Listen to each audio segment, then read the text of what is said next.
Hello everyone, welcome back. Within today's lecture, we will be covering Chapter 3 of the Cooper, Huron, and Heward textbook, the 3rd edition. We will be focusing on pages 48 through 50 and 67 through 70 of this particular chapter. The sections that we will be focusing on will be on selecting and defining target behaviors, as well as behavioral assessment. You'll get a general overview of those particular sections in this textbook, or this chapter, I'm sorry. The TCO items that we will be covering in this chapter are from the behavior assessment section of the test content outline, the 6th edition BCABA test content outline. We'll be focusing on TCO items F1 through F4, as well as F6. The objectives of today's lecture are to provide an overview of the behavioral assessment process and then to also learn how to define target behaviors. And I want to mention this is just a very brief overview of what the behavior assessment process looks like. You will get much more on this topic in a future course. This is just an introduction to what that overall process looks like. So let's review. What is applied behavior analysis? I typically like to do a little review at the beginning of each lecture. So I want you to take a second to answer what is behavior analysis and what do we do. So at this point, you should have heard this topic come up several times. We talked about it in our previous lecture. You've talked about it in your previous course. So please take a moment to answer what is applied behavior analysis. Okay. So applied behavior analysis is that branch of behavior, of the science of behavior, in which we focus on improving socially significant behavior in individuals. We still conduct experiments, and it's still a very controlled manner of improving behaviors. But it differs from the experimental analysis of behavior in that branch of behavior, of the science of behavior, focuses on experimental basic research. It focuses on basic research with non-human subjects. Okay, so within applied behavior analysis, we are focusing on improving socially significant behavior. So what does that mean? What do we do on our day-to-day basis as behavior analysts, right? I'm trying to paint a picture for you guys as to what we do. In our last lecture, we talked about the onset of ABA services and how to determine if a client is a good fit for us, whether we should take on that particular client, whether we can meet their particular needs, assessing the resources that are available to that particular client. Well, that's just one phase of what we do as behavior analysts. The next phase would involve the behavior assessment phase. So there are four phases in any systematic model of instruction. The first phase is the assessment phase, right? I'm talking about after we've conducted our intake, we've determined that this is a client that we can potentially meet their needs, they're a good fit, we can service them for the amount of hours that they require, etc. So once we've taken that client on, the next part is let's conduct the assessment. Let's determine what this client's particular needs are. What are their areas of strength? What are their areas of deficit? Where do we need to intervene, in what setting, etc. So the first phase is the assessment phase. Then we have the planning phase. We use the assessment to guide our particular intervention. So in the planning phase, that's where we're going to decide what particular interventions are we going to implement for this client. Then we go ahead and we implement our intervention. And as I mentioned, as behavior analysts, we, conduct very systematic manipulations of variables in our environment to see the change that's being produced on the behavior, right? We have to make sure that those interventions that we are implementing are actually effective. And if they're not effective, well, then we need to evaluate that and we need to make modifications to our intervention. And so we have our planning phase, right, where I mentioned we develop the intervention. In the implementation phase, we're implementing that intervention. And then that critical component of behavior analysis or of applied behavior analysis is that evaluation phase. We have to see is this intervention actually effective? So we are going to consistently be collecting data. We are going to be consistently monitoring our data to evaluate the progress with the particular interventions. And then if they're not effective, we should be making changes to the intervention on a consistent basis. So now I want you to take a moment to answer this fill in the blank question. Behavior assessment is the blank of 4 phases in a systematic model of instruction. Is the assessment phase the first phase? Is it the second phase, the third phase, or the fourth phase? Please take a moment to answer.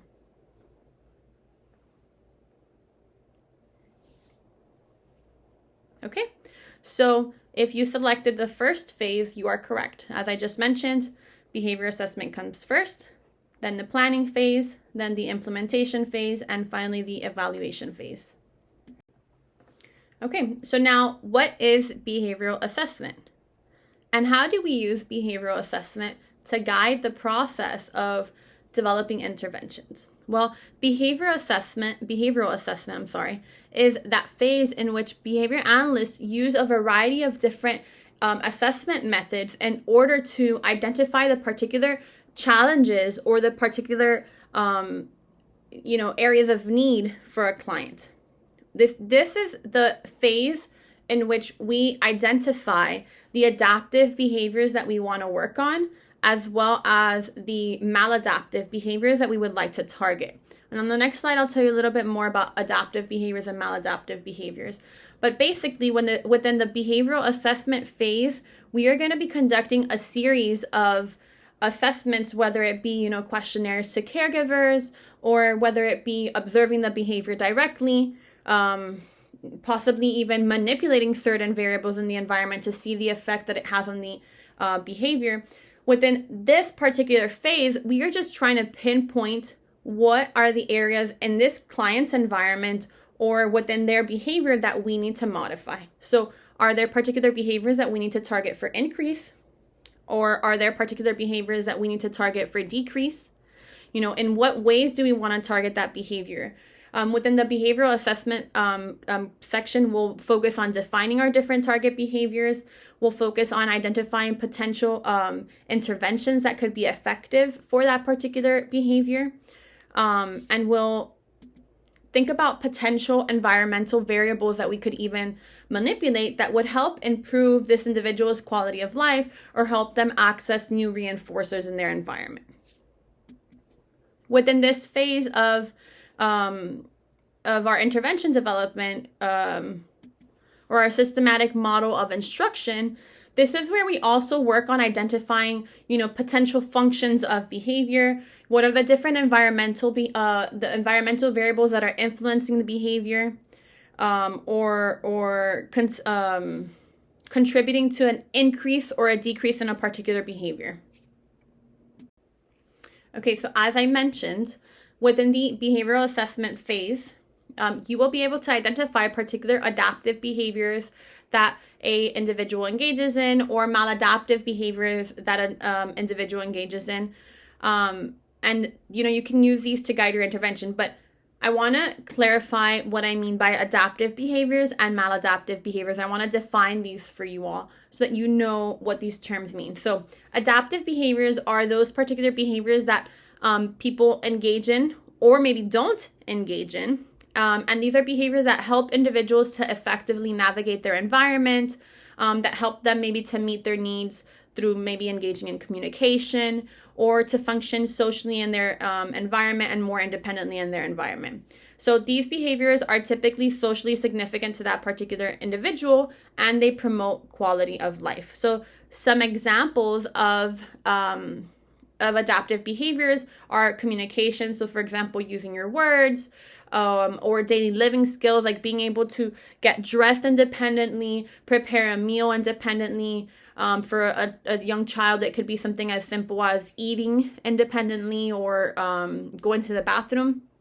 These are behaviors that will help improve that individual's quality of life, or, being able to engage in social skills or self-regulation techniques, like being able to take a deep breath to help calm themselves down, in a moment of frustration or when they might be engaging in problem behavior. So when we are conducting a behavioral assessment, we work to identify what are the adaptive behaviors that this individual can engage in, right? What are those particular tools that they have in their toolbox?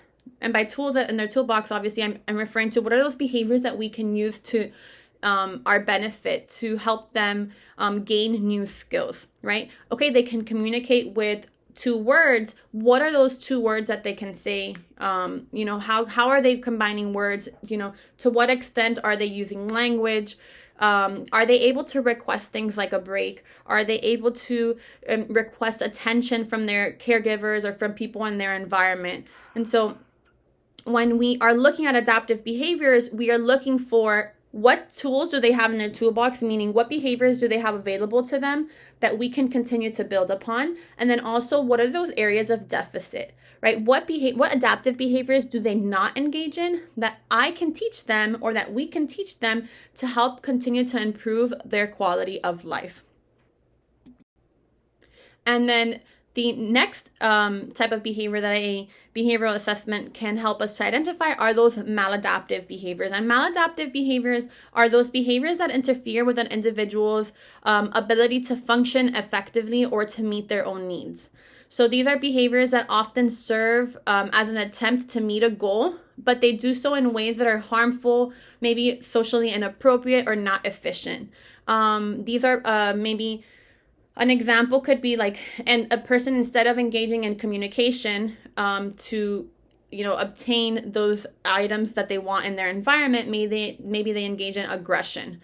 So we need to be able to identify what those maladaptive behaviors are. What are those behaviors that they're engaging in that are, quote unquote, undesirable or problematic behaviors?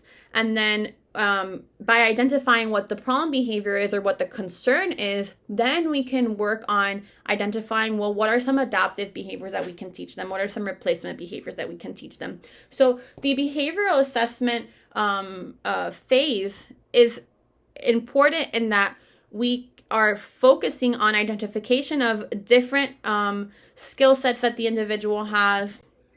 And we can get a lot of different information from the behavioral assessment. So here's some other information that we can get from the behavioral assessment phase. So we can get information on context. So for example, we've identified, let's say, particular behaviors that we want to focus on, adaptive behaviors, let's say. Well, when do they engage in these adaptive behaviors? Let's say that a child has learned to speak with one word in a particular setting, but they're not doing it with mom and dad at home. Let's say they're doing it at school, they're not doing it at home. Okay, that's important information for me as a behavioral analyst to know, so that I can see, well, what's going on in the school setting? How are they preparing their environment to make the behavior more likely to occur, right? What are those reinforcers that are available in the school setting that are not available at home? Or what does that reinforcement schedule at school look like versus at home? Also, I can, analyze different variables,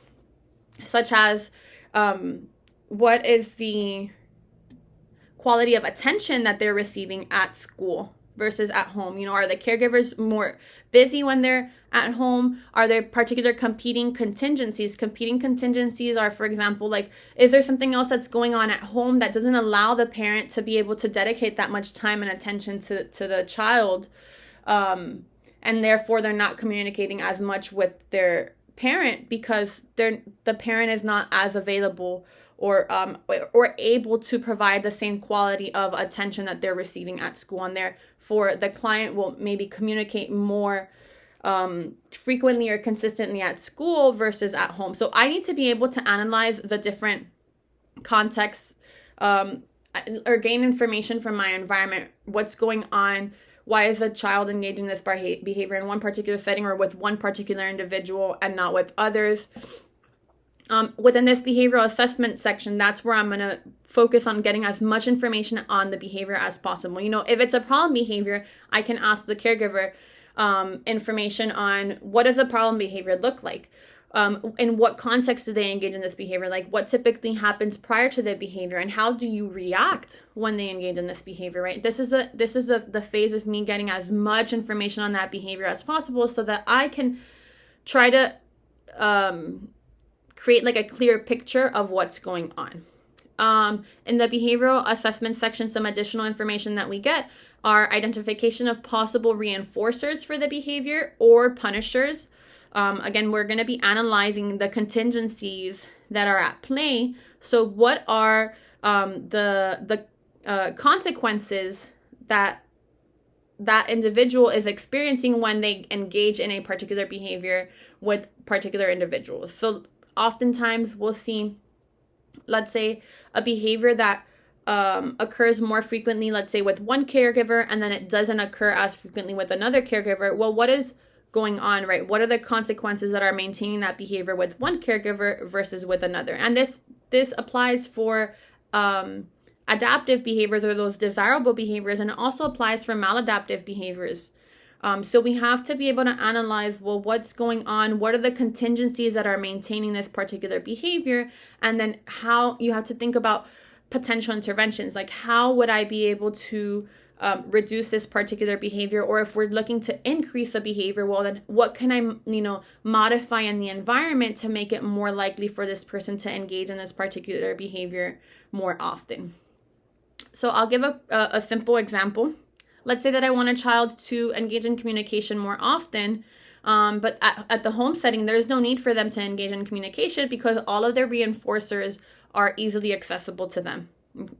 So maybe in the school setting, they're not easily accessible to them. Everything is out of reach. And so they communicate with their teachers more often because they need to request to be able to gain access to reinforcers.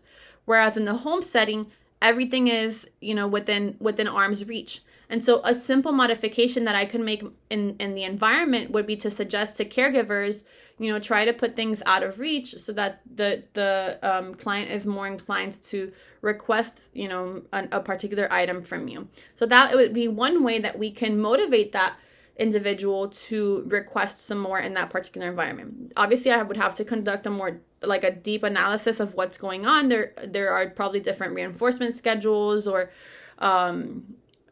competing contingencies, as I mentioned, but sometimes it's as simple as making a simple manipulation in the environment, right? We have to analyze those environmental variables, things like that. Like, is it just that the reinforcers are all easily accessible to that client? And that's why they're not, engaging in any form of communication. They don't need to. There's everything is at their hand. They can be independent in their environment, which in a sense is good. We don't want to take all of that autonomy away, but we have to strike a balance. Are there some things that really they shouldn't have within reach that we can just put out of reach, and then when they need it, they can simply request that particular item? So these are actually there's one that I forgot here, the baseline data. So an additional piece of information that you can gather through a behavioral assessment is you will get information on what rate, let's say, that behavior is engaging, is occurring at for a particular client. Let's say if we're looking at the frequency of a behavior or the rate of a behavior, or we want to know how long a behavior is occurring for, well, within the behavioral assessment section, we typically collect baseline data to get a sense for the initial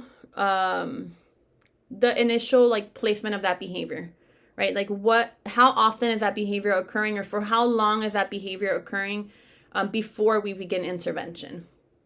And then once we need to make sure that we have that piece of information. This is a critical component of behavioral assessment. We want to have information on, how often that behavior is occurring, or for how long that behavior is occurring prior to intervention. Because once we start our intervention, we want to be very systematic about collecting data, making sure that we are analyzing the data, and we are, assessing, well, in comparison to baseline, how is the behavior, been affected, right? Now that we've implemented this intervention, did the intervention produce an effect on the behavior, or did it not produce an effect on the behavior? And if it did produce an effect on the behavior, was it the effect that we were, seeking? Were we able to effectively reduce the behavior? Maybe we reduced it, but it wasn't enough. And so if we don't have baseline data, well, then how do we know if our intervention was effective?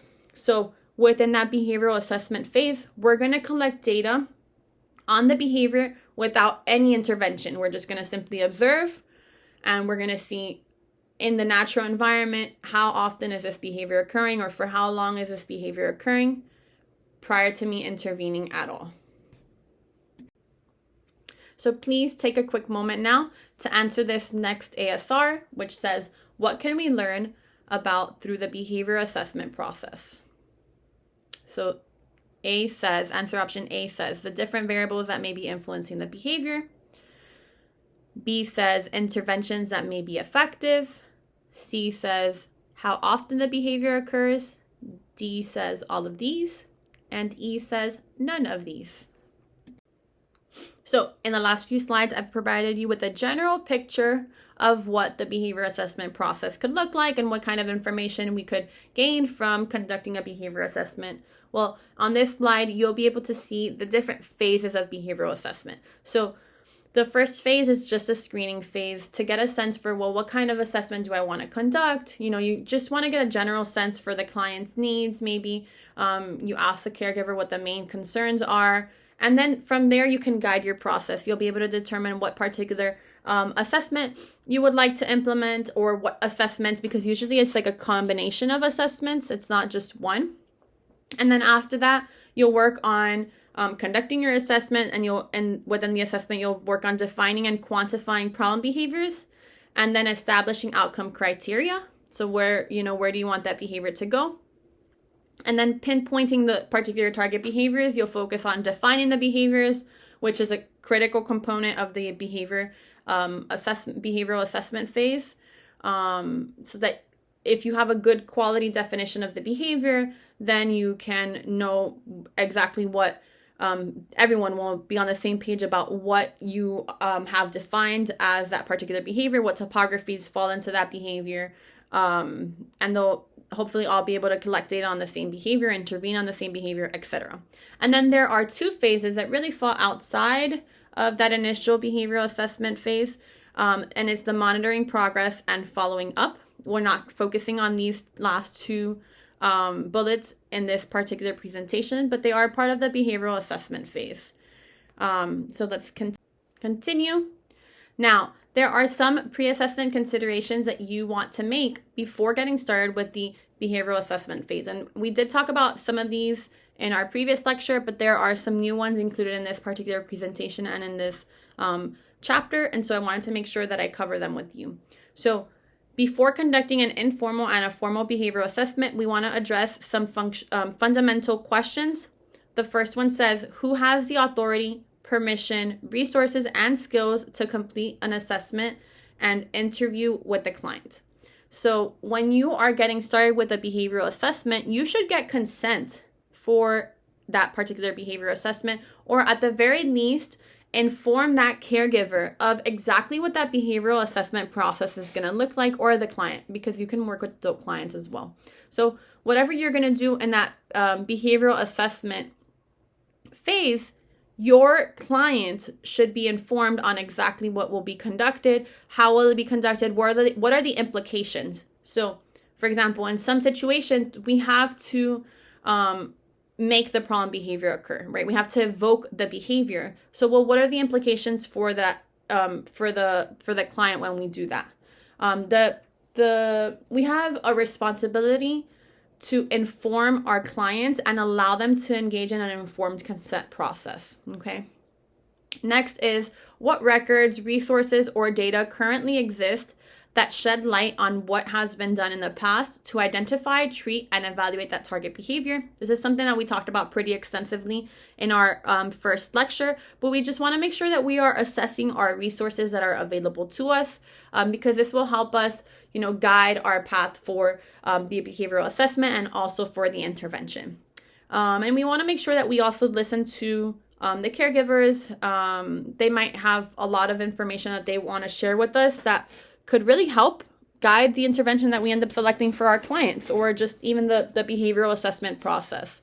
The information that we gather from them will help us to decide what particular, there are a lot of different types of assessments that we can conduct. Asking caregivers or asking the client themselves to give us more context on the behavior will really help us to pinpoint exactly which assessment we think would be a good fit for that client. So you want to hear your clients out during that pre-assessment phase to make sure that we're selecting the appropriate assessments.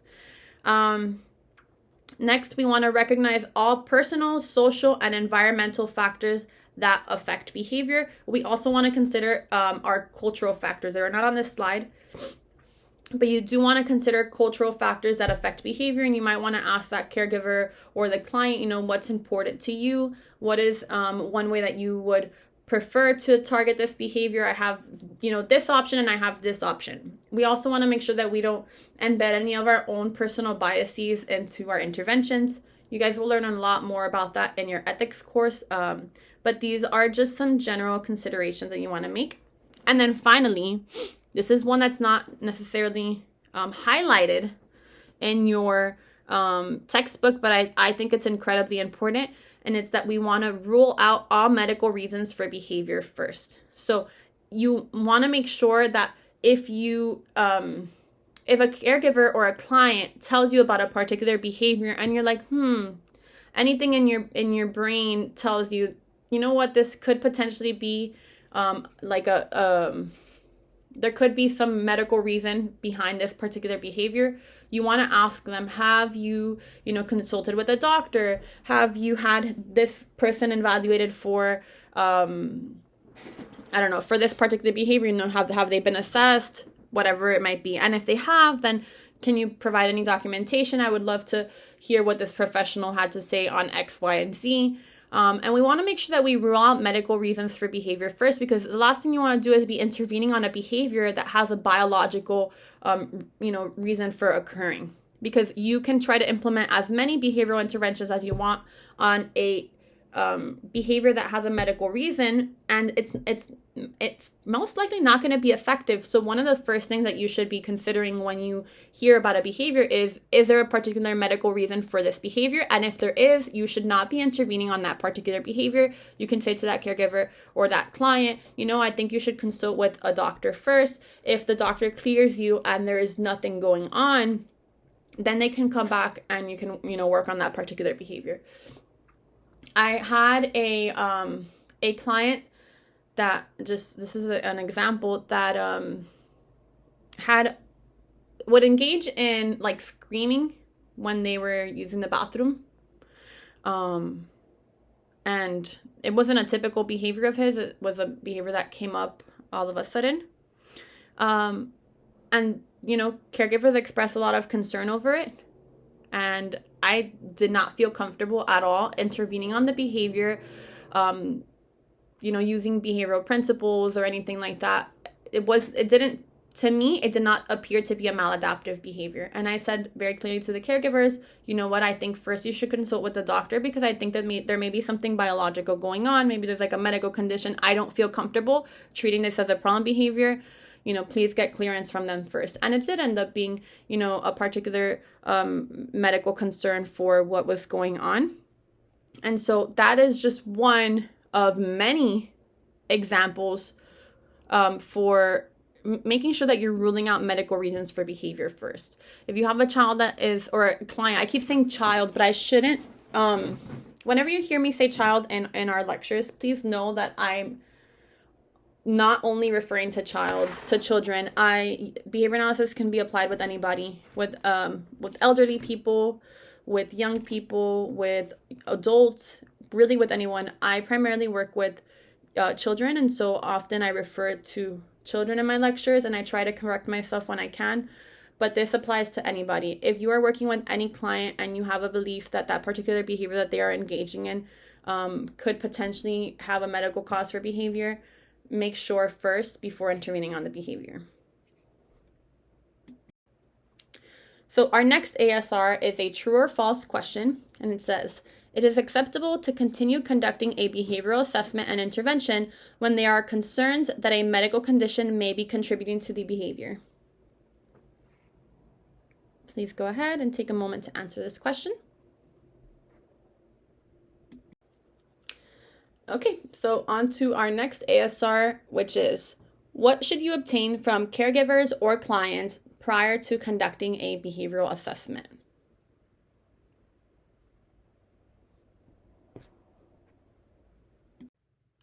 Now let's continue to discuss some 4 cornerstones of professional assessment. These are basically some additional considerations that you should be making when conducting an assessment to ensure that you are remaining professional, that you're practicing within your scope, that you're being considerate of the client's particular needs, etc. So the first one says that we should recognize our professional limitations. And the first bullet says that we should be securing authority to assess the problem behavior or suggest an intervention. This basically means that we should be collecting consent from our clients or their caregivers. You should probably also be collecting assents. You'll learn about these more in depth in your ethics course. But we should basically be getting like a stamp of approval, in a sense, for carrying out the particular assessment that we would like to carry out. Just because you are, let's say you're a behavior analyst practicing in a school setting, and you see a particular child that's in a classroom and they're engaging in problem behavior.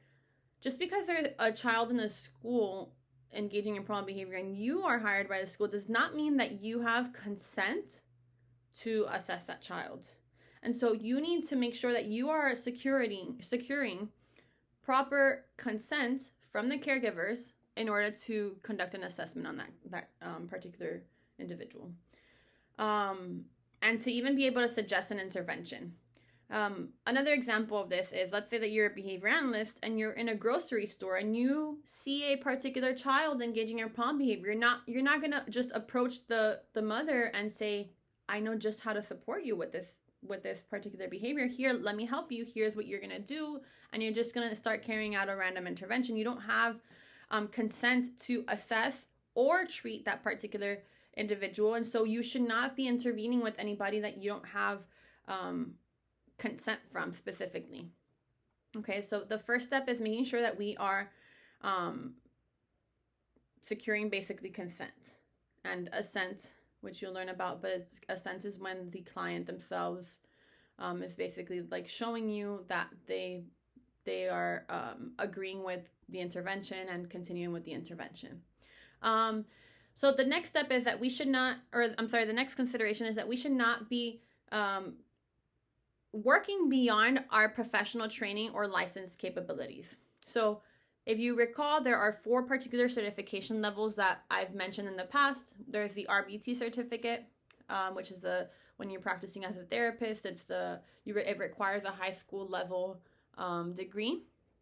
And then there is a BCABA certificate, which is the bachelor's level certification. You still need to work under the guidance of a supervisor of a BCBA or BCBAD. And then finally, we have the BCBA and the BCBAD certificates. Those are the master's level and doctoral level certificates offered by the BACB. Now, each of these 4 certificates have a list of specific tasks that the BACB has designated as being within each of these professionals' scope of practice. Right, those are particular behaviors that we can engage in if we hold these different particular certifications. However, we also need to have the necessary training, right? We have to be competent in the different areas that we're going to be practicing in. And so if I'm not competent in something, I should not be trying to implement a particular intervention that I'm not competent in, or managing a specific behavior that I'm not competent in. And so when I start working with a client, if I assess a particular client and I see that they engage in a particular behavior that I don't have experience with, or that requires an intervention that I'm not skilled in, I have a responsibility as a practitioner to either seek support or guidance to be able to carry out that intervention or to be able to support the client with that particular behavior that they engage in. Or my responsibility is to refer that client out to somebody else that does have the skills necessary to support that individual. So an example of a situation where you may not be competent in a particular, to work with a particular behavior could be, for example, let's say that I am an expert in managing problem behavior. I've been working on behavior management of, let's say severe problem behavior for the last 10 years. But I may not have experience with dealing with a client that engages in inappropriate sexual behavior.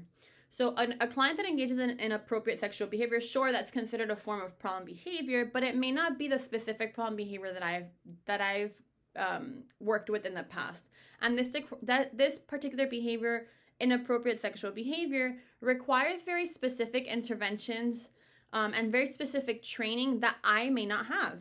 And so if I start working with a client and I assess a client that engages in this behavior, I may need to either decide to refer that client out to somebody that is skilled with teaching appropriate sexual behavior, or I should seek out a professional that has training that is willing to support me and guide me through interventions to carry, that I can carry out with this particular individual. That's just one example of, a type of behavior that I may not have, that may not be within my scope of competence, but I can still seek out training. But it's my responsibility as a professional to recognize that that's one of my limitations as a professional with my current skill set, right? There's skill sets that we each have, and then there are also limitations that we each have within our role. And we should be assessing within ourselves, am I able to adequately support this particular client, and not just adequately, but ethically support this client with the current skills that I have in my skill set. And then finally, the third bullet point says that we should be declining to assess our clients under poor conditions. And poor conditions, obviously, that's very subjective and can mean a lot of different things. And it won't be possible for me to think of every possible scenario in this lecture today. But some examples that are provided are, for example, the learner is ill. So if you have, let's say, a client that comes in to do an assessment and you see that they have fever, or they're just like lethargic, they're not feeling well, or even the caregiver tells you in advance, the best thing for you to do would be to try to reschedule that assessment and say, I think we would get better results if we saw this client on a day where they were feeling better. Let's try to schedule it for a different day, and so on. Just because you can technically, right? There's nothing stopping you from seeing that client and assessing that client when they're sick, but you're not going to get a true sense for their current abilities, right? You're trying to remember, when you're conducting a behavior assessment, you're trying to determine what are those behaviors that they have in their repertoire that are adaptive behaviors, that basically, what are their strengths? You're trying to identify what their strengths are. What are those behaviors that you can use to increase other behaviors, right? You can use to their advantage, maybe to increase communication or to increase social skills, etc. You want to get a sense for also, where are they socially? Where are they and with their communication? What are their current strengths with communication? What are their current strengths with their daily living skills? And if they're not in their best state, right, like they're not feeling well, they won't show you their best version of themselves. And you also would like to see what problem behaviors they engage in, or what maladaptive behaviors they have in their repertoire. And so when they're sick, you're just not going to be getting their typical version of themselves. They may just be sitting down or wanting to rest, and you're not going to get the true sense for what the needs are for that particular client. It'll be difficult to identify their areas of strength and their weaknesses. And then you want to also determine whether the environment is distracting. I have had particular cases that I've worked with where the environment is very distracting. We try to conduct an assessment in their home, but their siblings are home and their grandparents are home and the caregivers as well, and everyone is kind of in the same area, and it's very difficult for us to get opportunities to have the client demonstrate the particular skills that we're looking for. Or we might be conducting an assessment in a school setting, and it might be difficult, to see the particular skills when the teacher is also running her lessons. And so we have to try to set up the environment in a way where we will get the best out of the client. We'll be able to see the most amount of skills that they can demonstrate.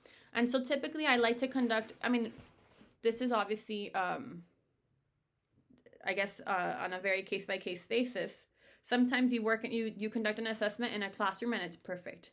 You're able to get some quiet time with the client. You're able to assess social skills with the client. You're able to see them, how they participate in the group activities that the teacher designates. But then there are other times where it's very difficult depending on the type of classroom that they're in. So it just is very it depends. Everything is on a case-by-case basis. There are also times where we are in a home setting and we have the perfect environment. There aren't very many distractions, or at the very least we have like a room that we can go to if we need some one-on-one time with the client and we need like a less distracting environment. But I have worked in some settings where it's very difficult to have that one-on-one time with the client if needed. So in those cases, we would recommend for the client to come in to do an assessment maybe at the clinic. Everything depends. It's your responsibility as a supervisor, to determine whether the environment that you're trying to conduct the assessment in is the appropriate environment. Are you going to see the skills that you need to see? If the caregiver is telling you that there's a particular behavior that they're concerned about, or the teacher is telling you that there's a particular behavior that they're concerned about, are you able to set up the environment in a way where you would be able to see that particular behavior that they have expressed interest in you assessing? And then the last one says that the analyst is rushed for time. It's very difficult to conduct a behavior assessment and not, to basically be rushed, to basically have like a specific amount of time that we're able to observe. So I have had, for example, caregivers express concerns, not just caregivers, but also school personnel express concerns about a child engaging in problem behavior in the school setting, and then the teachers only want to allow us into the classroom for 1 hour to observe. And it's not even during the particular time that the child engages in problem behavior. That's very challenging, because sometimes the problem behavior may occur, but many times in a 1 hour observation, we might not observe the behavior at all, or only one time. And when we are trying to conduct an analysis of problem behavior, we have to have multiple instances. We have to typically see multiple instances of the behavior to conduct an analysis to see why the behavior is occurring. And so, if we're being rushed, or we're not in a setting where we're seeing multiple instances of the behavior, it can be very challenging to get a sense for the environmental variables that are contributing to the behavior, or identify those reinforcers or punishers as they relate to the behavior. And so we want to try to request additional time or additional observation periods if possible. And sometimes there are just constraints when conducting an assessment, and you do the best that you can. One big barrier when conducting assessments is that we only get 8. Well, actually, this is dependent on insurance funding, but with most insurance funders, we will typically only get 8 hours of assessment. I've seen sometimes as low as 4 hours of assessment, and sometimes it's just not enough time to really assess the behavior in the way that we want to. But those are just constraints that we have to deal with as providers sometimes. And so we do the best that we can within the allotted time, and we try to conduct observations during other periods if possible. So whenever there is a problem with you feeling like you're rushed during an assessment, You should try to mitigate those concerns as much as possible. But if it's not possible, then you should communicate that to the caregivers and communicate how that's affecting the assessment process. And if it's not necessarily a big problem, then, you know, like I said, you just do the best that you can, given the supports that you have in place. Next, we want to make sure that we are taking responsibility for our work. Okay, we have to be very careful and very cautious when we are assessing a client. We don't want to make assumptions about the behavior, about the function. We want to be thorough when we are conducting an assessment. So for example, if I, see that Billy is engaging in aggression, I don't want to just assume this behavior is maintained by attention and jump in and start intervening. I want to make sure that I'm doing a thorough assessment. I might be conducting a functional behavior assessment, then maybe I'll do a functional analysis. You guys you might have had some exposure to that, maybe not, and that's okay. But the whole point of what I'm trying to get at here is that you want to make sure that you are sure of the function of behavior before you are jumping in and intervening. You don't want to come to a conclusion that you don't have data to back up. We want to be very conservative with our interpretations for behavior. Our interventions should be guided by our assessment. So you just need to make sure that you are covering your bases and you are doing your due diligence when you are conducting an assessment, defining a behavior, and coming up with interventions, okay? We also want to be sure that we are programming for the interventions that we are teaching or the behaviors that we are working on to be generalized to other settings, for these skills to generalize to other individuals. Make sure that these clients that we're working with are able to maintain these skills over time. And it's also important for us to know when we've done the most that we can do for this client within the setting that we're working with them and within our skill sets, right? So there are some clients that will have phased out of the type of intervention that you can provide to them. So an example of this is I have worked with a teenager before where we reached a point that he had worked on everything that we could provide for him, right? He gained all of the skills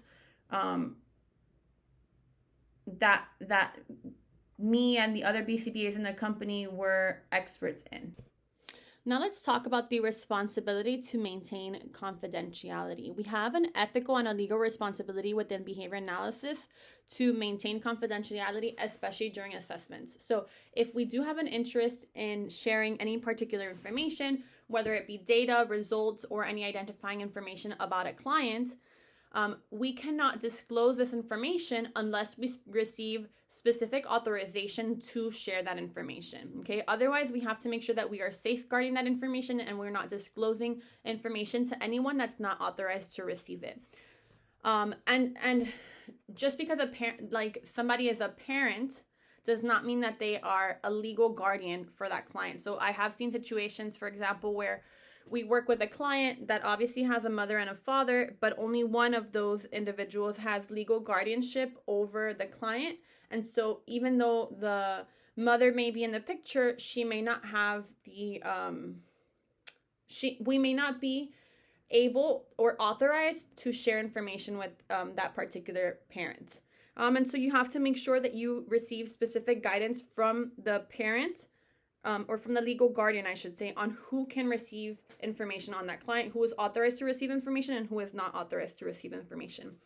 And when we do, meet with that legal guardian and we discuss who we are allowed to share information with, we need to make sure that we are asking for them to sign and date a release of information form, which is a form that grants us explicit consent to share specific details with authorized individuals. And these authorized individuals can be other parents, for example, other guardians, other professionals that are involved in the client's care. So this could be like, for example, a speech therapist, occupational therapist, a teacher, the school staff. These are all different examples of people who you would want to make sure that you gain authorization to release information to. Without having that specific consent or that specific release of information signed, specifying who you can share information with, that sharing of information is a breach of confidentiality. Okay, so make sure that you are following those specific processes to share information in a legal manner. Okay, because in the United States, confidentiality is something that is protected by laws such as the HIPAA, or Health Insurance Portability and Accountability Act. And HIPAA applies specifically to healthcare, and it protects clients and medical information, including whatever data you collected during the behavior assessment, any interventions that you may have come up with, any of that child's or that individual's, I keep saying child, but it's not just children that we work with, any of the individual client information is all protected under HIPAA. There is also something else called FERPA, which is the Family Educational Rights and Privacy Act. And FERPA ensures that students' educational records remain private in school settings. And this would apply specifically if you are a behavior analyst that practices within a school setting. You would need to make sure that you gain authorization to share information on the students' educational records with specific individuals. Okay, so it's important to remember that confidentiality extends beyond the formal sharing of information, right? So I may have like a particular, let's say a teacher that I want to share information with, and I gain specific authorization to share information with her. That's a form of me formally sharing information with somebody, but confidentiality even extends to our personal lives. So for instance, you should never be discussing your clients or what happens with your clients, with your family, your friends, your partner, your kids, etc. It's even if you don't mention names. You know, you may, let's say, I don't know, bring up something general, but even sometimes a particular behavior that a client engages in can be considered personal identifiable information. If you live in a small community, if there are any other individuals that engage in behaviors like that, it can be very easy to identify an individual just based off of the behavior that they engage in. So be very careful when discussing information about your clients with the caregivers. With your family members, your friends, and such. Okay. Some of these conversations might be unethical and also illegal if you do end up sharing identifiable information. I have seen a lot. I have a lot of concerns about this in particular down here in South Florida. I have children myself, and I go to playgrounds with my children, and I have run into many RBTs that are at the park with their clients, and they very openly disclose information about their clients. And so, you know, that is obviously a concern and a violation of, you know, specific laws. And so you definitely don't want to be doing that. You know, maintain your information about your clients private, right? You shouldn't be disclosing to people that you are that client's therapist. You know, just keep information about your client private. Maintain their confidentiality. They have a right to privacy, and we shouldn't be breaking that. It can be unethical. Well, it is unethical, and it also can be illegal depending on the type of information that you're sharing on that individual. Additionally, if a parent is hiring you to conduct an assessment, let's say at the school, just because they hired you to conduct an assessment at the school does not automatically grant us permission or you permission to share the results that you gathered from your assessment with the school administration. Okay, so you might have to obtain consent first from the caregiver before sharing any of the information that you collected or any of the results with the school personnel. I have had specific situations where we conduct assessments and then the caregivers choose not to disclose some information with the school because they have fears, let's say, that it could directly impact the client, that they might be perceived in a different way. And so they choose to provide supports, but they don't want to disclose the specific information that we've gathered from our intervention or from our assessments. So make sure that you're just obtaining consent first from the caregiver before you are sharing any particular information, even within a school setting. I think the school setting is one of those settings that can get the lines can get blurry, because if you are there, the teacher might be asking you questions, maybe the school counselor comes and might be asking you questions as well. You could say something like, I'm not sure if I have, authorization or consent to share this information yet. Once I generate the report or I write up the report, I'll ask the family, if they'd like to share those results with you. Because it can be like a little, it can feel a little bit uncomfortable. But we do have to have these uncomfortable conversations sometimes. And this will happen also, when you're collaborating with other professionals. We always, at least I always try to encourage collaboration with my clients' other professionals. So if my client is seeing an occupational therapist or a speech language pathologist, or any other, professional, I often like to reach out to them and to collaborate with them if the caregiver is interested and feels that collaboration would be beneficial to the client.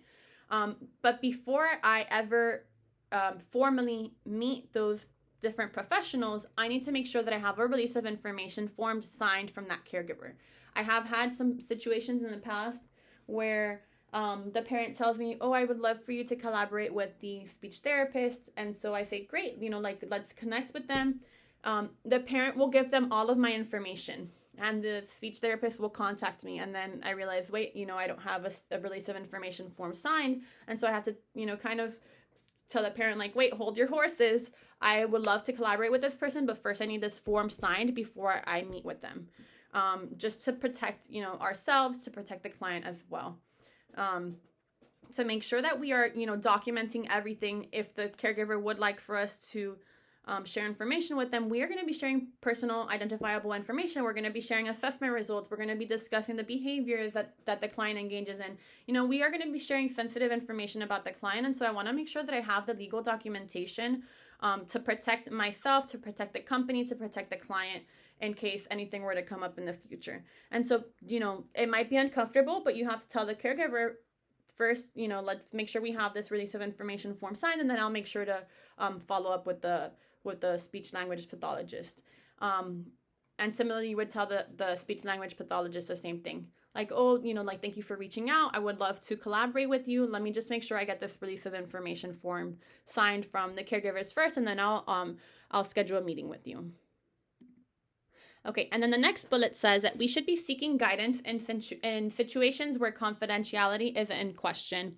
And then it says, for example, in life-threatening situations. So while maintaining confidentiality is incredibly important, and it's our responsibility as professionals in the field of behavior analysis, or really in all the health fields, there are situations in which breaking confidentiality is going to be legally and or ethically required. So for example, if a client threatens to harm themselves or someone else, we will need to notify specific authorities in order to take steps to make sure that that client remains safe or those around them can remain safe. Similarly, if we suspect that there is child abuse, elder abuse, neglect of some sort, whatever it might be, we have specific mandated reporting laws, which this is within the state of Florida. We have specific mandated reporting laws that are going to require us to report these concerns to the appropriate authorities. It's not up to us, and this is incredibly important because you may experience this and not be sure how to proceed. It's not up to you as a provider to determine whether or not there's a specific case of abuse going on, whether there's neglect going on. If you so much as suspect that there is abuse going on, you need to report it to, let's say, Department of Children and Family or to the police, whatever it might be. It is not our role to investigate or conduct an investigation to determine whether these things are actually going on. We are legally required and can be held accountable for not reporting any specific concerns that we might have. So make sure that if you have any suspected child abuse or abuse in general, that you are reporting it, whether it be with your client or not. Actually, this applies to just anyone that might be surrounding you within your job. Whether you're in a school setting and you see something that is questionable, maybe with a teacher or another RBT, whatever it might be, we have legal requirements to report any concerns that we see in our professional practice. It's not up to us to investigate. And I know this can be, uncomfortable, but it's our responsibility to make sure that we keep those around us safe. Okay. There are also going to be other situations in which, for example, there's a court-ordered request where we have to release information or records, where we need to conduct a testimony. Under these cases, we are going to be legally obligated to share confidential information, whether the caregivers consent to that or not. Maybe it's a custody battle with caregivers. The mom and the dad got divorced, and now we're asked to testify in court about the caregiver's involvement in the sessions or lack of involvement in sessions, about problem behavior, whatever it might be. We will be asked to give our professional and expert experience, or maybe we have to discuss, like specific results or data, whatever it might be that we are required to share. We may need to break confidentiality in those particular cases. When we are faced with these different situations where we do have to break confidentiality, we should be seeking guidance, whether it be from a supervisor or from legal counsel, etc. We just need to make sure that we are acting within our ethical responsibilities and that we are following any applicable laws. We also always want to be really good with our documentation, documenting our actions. Like I said, if you want to collaborate with someone, making sure that you have a release of information. When you conduct an assessment, make sure that you're reporting everything as accurately as possible. When you are, collecting data on a treatment plan, on an intervention that you've conducted, that you are being very consistent with your data collection and everything. Document everything as well as you can. Because you never know when, something might come up and you might be required to, share that information with others, maybe present in court, etc. This doesn't happen very often, but it can happen. Okay, and finally, we have very specific professional, administrative, and ethical standards that we should be adhering to. These may be standards set by the BACB. These may be standards that are set by the insurance that you are, providing services through for a client, or even a school that you are, a school or an organization that you're working with. So you just want to make sure that, whoever you're working with, you are adhering to their particular, standards that they have set in place, whether it be ethical standards or, company policies, etc. When we are, conducting a behavioral assessment, we want to make sure that we are using reliable methods to implement our assessment, that we are conducting valid measures, meaning that we have accurate data collection, that we have, a good quality behavioral definition, and then that we are using procedures to assess the behaviors that are accurate, that are going to help us measure what we want to measure, and that are reflective of the type of behavior that we're interested in assessing. We also need to make sure that we are following the appropriate protocols, whether it be for an assessment or, like I said, for an insurance company, for a company that we work with, whatever it may be. We also need to examine and analyze all relevant medical, educational, and historical data. And then we always, as behavior analysts, do our best to recommend the strongest intervention that will help us to achieve the behavior change that we are looking to produce. but also the intervention that is going to be the least intrusive for that particular client that we are servicing. So we definitely want an intervention that's going to be effective, but not one that's going to be intrusive and add, a ton of supports into place. We prefer those interventions that will be effective, but will also be able to fade out eventually from the client's environment, and where they will eventually be able to sustain the treatment effects independently in the future. So now that I've provided you with a general overview of, what a behavioral assessment is, what that pre-assessment process looks like, or the considerations that you should make are, and then some additional considerations as well to make sure that we're conducting a professional assessment are. Now let's dive into looking at those different methods that we use as behavior analysts during the behavioral assessment process. So as I mentioned, behavioral assessment is a key part of identifying and addressing behaviors of interest, whether it be an adaptive behavior or a maladaptive behavior. And the behavioral assessment process helps us to gather information about why a behavior occurs, different environmental factors that influence them, and also how we can intervene effectively. Now, there are two primary methods for behavioral assessment. We have the indirect and then the direct assessment. We won't go into specific types of assessments in this course, for the indirect or direct. There are very extensive methods for conducting these different types of assessments, but we will get a general understanding of the differences between these two approaches. The indirect assessments, which is this first one up here, involves gathering information from individuals who are familiar with the client and their behavior.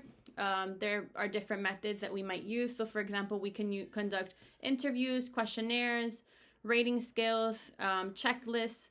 But basically, these different assessments are going to rely on secondhand reports, where we are asking questions to important stakeholders about, the potential behavior that is behaviors of concern, skill deficits. We're just trying to gather as much information about the behavior as possible and the context under which it may be occurring. We also tried to identify potential patterns, or environmental influences for the particular behaviors. However, because indirect assessments relies only on subjective reports, the information that's obtained from these assessment types are less accurate or consistent with the data that's gathered through direct observation. So we may conduct an indirect assessment and have a potential idea or a hypothesis for what may be maintaining the behavior, or why a particular behavior is occurring, or even the environmental factors that may influence it. But when we get into the direct assessment process, we end up collecting data. We observe that behavior directly, and we might identify different information. So the direct assessment involves observing the behavior in real time in the environment where it typically occurs. We collect objective firsthand data about the behavior itself and the context in which it occurs, and this helps us to identify specific antecedents. We are able then to also define the behavior, so we can identify the topography of a behavior, and as well as the consequences that may be maintaining a behavior. And these tend to be considered as more reliable because they do involve direct observation rather than just relying on memory or a person's interpretation of or recollection of details like how they would in an indirect assessment. So it's worth noting that both indirect and direct assessments are valuable tools. They complement each other. You can't have one without the other. Because the indirect assessment process helps inform the direct assessment process. It helps us to identify those areas where we want to maybe conduct an observation, and things like that. We can identify who the behavior occurs most often with, or less often with. And that helps us to determine where do we want to conduct our observations, what do we want to look out for, etc. Whereas in that direct assessment process, now that I know where it's occurring, I can observe, collect data, on the antecedents, the behavior, and the consequence potentially. But I can get a better sense for what is going on. I can analyze that particular data to try to, put the pieces together of what the function may be. For example, if I'm conducting an assessment to identify the function of the behavior. But together, these two types of assessments provide a comprehensive picture that will guide the development of a potential treatment plan or interventions that may be effective for increasing certain behaviors or decreasing other behaviors.